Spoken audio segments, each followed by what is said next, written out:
That's why you always be poor. That's why you end up fucking poor, carrying bundles. Yeah. Okay. How to perform without purpose. Most of my teachings are just notes to self,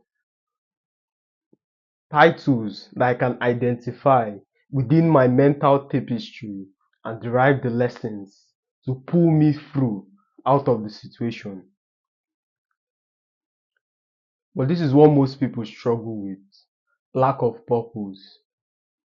You're waiting for the next big idea, the next grand dose, the next exhibition, the next Facebook, the next Tesla before you begin taking action. You see, in the moment of waiting, it further compounds your misery. And life is filled with hidden contradictions in the sense that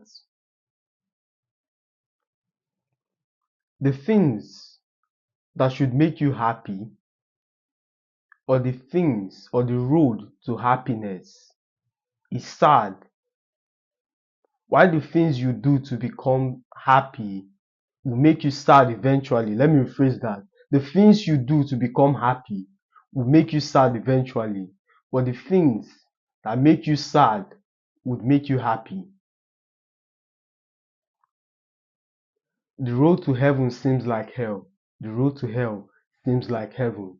It is difficult as hell when you're starting that business, hawking the business, posting it on all social platforms. The amount of ridicule you get from your peers, not as a result of the shitty business, not as a result because the business is at its infancy, but you remind them of something they can't do. You remind them of the lack of courage to execute. You remind them of the confidence it takes to achieve one's dream. So the only way to make them feel better about themselves is to pull you down the second class street. I want you to understand this. When people ridicule, when people gossip, it's all an attempt, it's a concerted effort. They are desperately trying to draw you down to their level because it is soothing to be on the same plane. My friend, as humans, it does something to us when an individual we once had proxy with is now excelling in various fields. For instance, the body you used to know, perhaps come to your house for dinner or beg for food, is now doing all of these amazing things.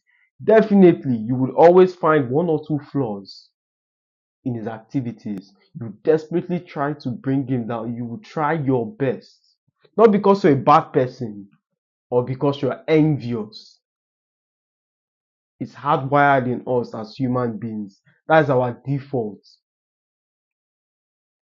It's left for you to begin to rewire yourself as touching success because that default belief system will not sustain you, especially if it's a route of success you are headed. Would you like to keep a friend who is envious of your success? Exactly. But that's not the discourse. The point I'm trying to highlight is that it is difficult to do something worthy of admiration. It feels like hell in the moment. Imagine Zuckerberg when 90% of his workforce turning in their resignation letter. I'm not going to be here when this blows up because you failed and failed. His head of sales team comes along and says, you should have sold for $1 billion to Yahoo. I'm not going to be here when this all blows up in your face. And 90% of his workforce left. Do you know how terrible it is to be in that position as a young man? At the end of the day, he builds this company into a $1 trillion conglomerate. I say this because it applies to your own life. In the moment, everything seems fucked. You initially are excited about this goal. Now the heat has been turned on. Had you seen this heat initially, You wouldn't have want to engage on the journey. So the motivation, the little progress you made initially is what attracted you. Now you've gone halfway and seen how difficult it is to achieve your desires.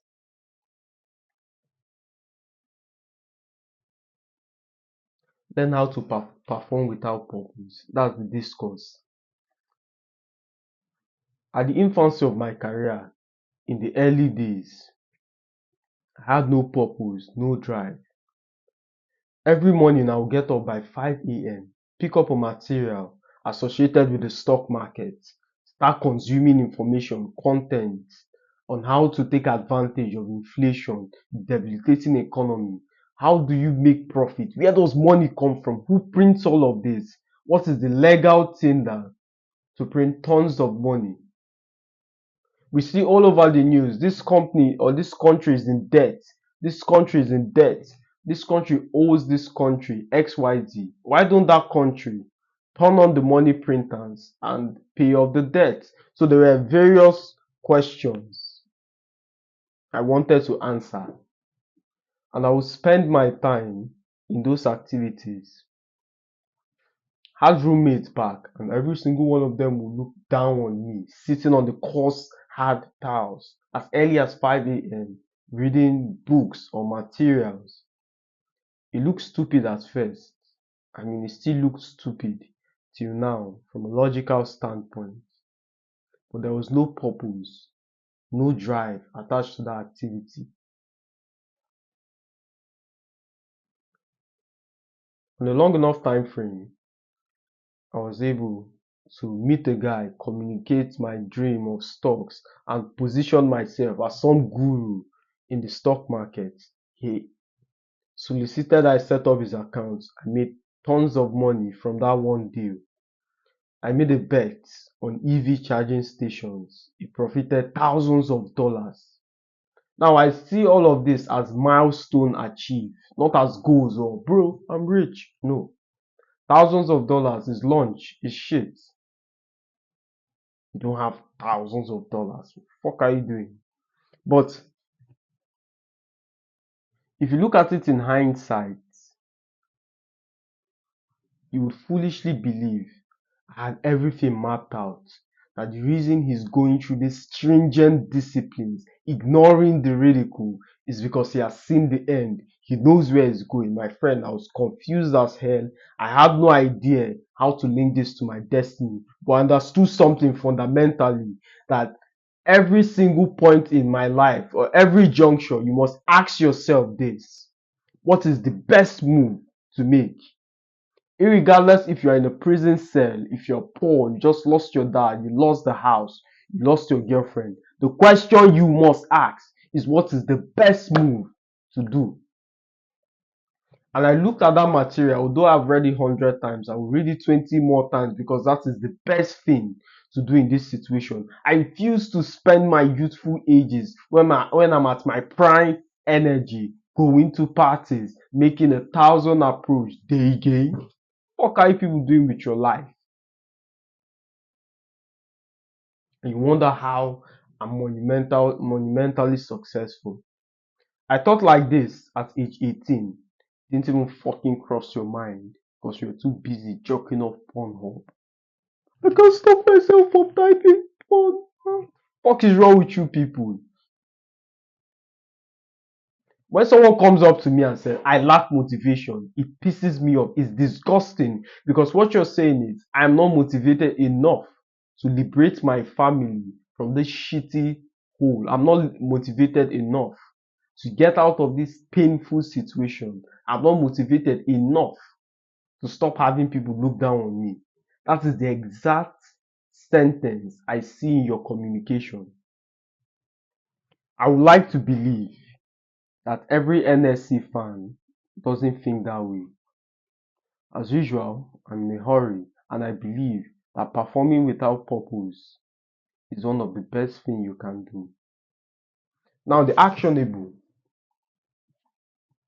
would be to find a positive activity. It could be something as jackass as reading 50 pages daily. of business books, reading 50 pages daily of personal development books. And I put business books first because it expands your horizon.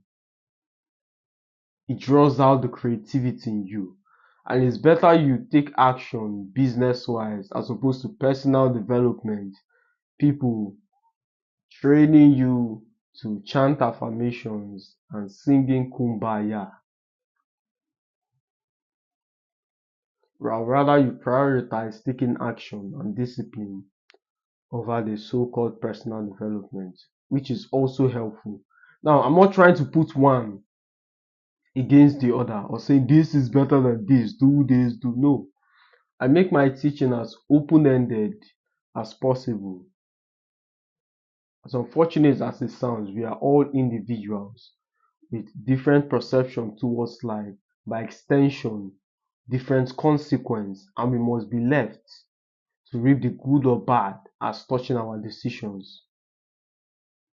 So trying to give you stringent rules like read this book, do XYZ, get up by XYZ. No, it's not going to work. And when it doesn't work, or when your schedule can't fit into that tight rule, you lose hope, you lose faith, you think low of yourself because the bar was set so small and yet you can fucking achieve it. So yes, open-ended. Find a positive action, begin to work towards it, and you'll be fine. As always, my friend, it's a pleasure speaking to you. See you when the next one.